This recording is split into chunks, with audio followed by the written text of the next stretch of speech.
برایت مرهمم بی شک، اگر آکنده از دردی. نگو هرگز که پژمردی، نگو درمانده ای زردی. دلم مرداد و رویم چون بهار، این زن چه کم دارد؟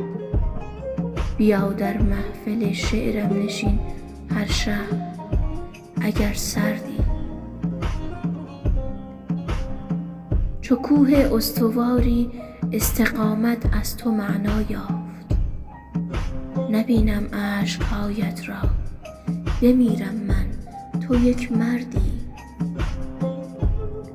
کمر را راست کن چون سرو و چون افرا، نترس از غم به من محکم بگو شادی. نگو هرگز کم آوردی. مقصر نیستی، تقدیر ما در اصل مشکل داشت. زبانم لال ای خوبم، نه بی قیدی نه ولگردی. حریفی چون تو در میدان این دنیا نمی بازد، که خود دنیایی از شعری، نگو تنها ترین فردی.